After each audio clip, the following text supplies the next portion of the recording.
So lastly, we have the times of day. And this is a very interesting practice to start to tune in how your energy changes during the different cycles of the day. So Ayurveda divides each day into 3 cycles and the night again into these 3 cycles of the doshas. So starting from 2 a.m. to 6 a.m., there's more vata. Vata is dominant. So that light, mobile quality is there. So Ayurveda says we can harness the energy of vata. If we wake up during that time, we'll be more light and fresh. So before 6 a.m., because vata naturally will give us that ability to move and have that lightness. Because vata governs elimination, it's easier for us to eliminate the waste products that accumulate during the night in that vata time of day as well. And because of that ether element, it's a really good time for sadhana and meditation because there'll be more space, more peace in the environment and in the mind. Next, we have 6 a.m. to 10 a.m. This is the kapha time. Naturally, more slowness. There's, the earth is rich with dew, so there's more moisture. So kapha dosha is there. And this is a time of day that is quite beneficial for exercise because kapha will keep us more stable and will balance kapha's heavy quality. But waking up in kapha time, Ayurveda really warns you will get stuck in kapha time. And then it's very hard to get moving. You might have experienced that. It's quite a strong difference. And then there's more sluggishness, elimination will be slower, your energy will be lower. All of these things start happening. So you can clearly observe that in your own life. Then we have from 10 a.m. to 2 p.m. dominant with pitta time. We can see the sun is reaching its peak. There's more heat, more fire in the environment. And this is why Ayurveda says that in the middle of the day is the best time to have your main meal because pitta is increasing your digestion. There's more fire. And so you will break down your food better at that time of the day. And in that pitta time, trying to avoid getting overheated and being out in the heat or getting involved in heated conversations or anything that increases pitta. It will be important at that time. Then from 2 p.m. through to 6 p.m., again, we have the vata cycle, the vata time. So the classic slump at 2:30, 3:30. This is indicative of a vata imbalance. So, vata increases and it's struggling to make its normal movements from one cell to another, from one tissue to another, and you start feeling fatigued. When vata is balanced, you should actually feel lightness come in because vata gives you that freshness, that lightness. So this is a good diagnostic tool where you can go, okay, I need to work on vata if I get that slump.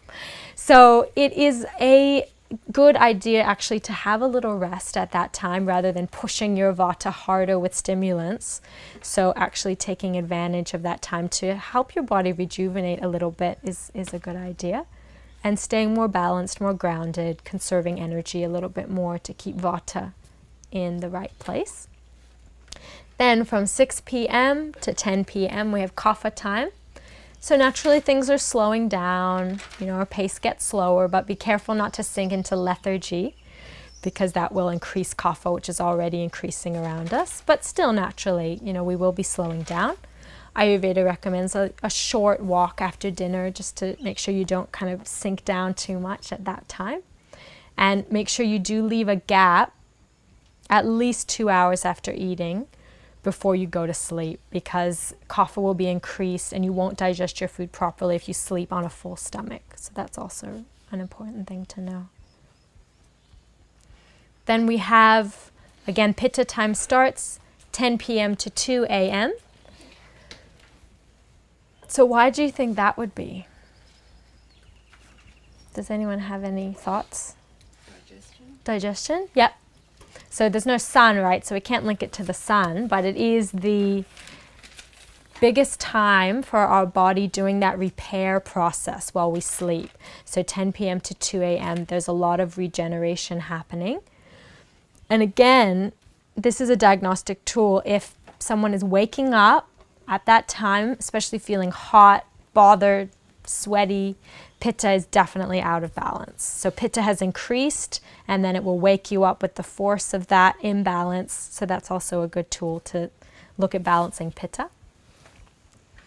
So then from, again, we already mentioned Vata is 2 a.m. to 6 a.m.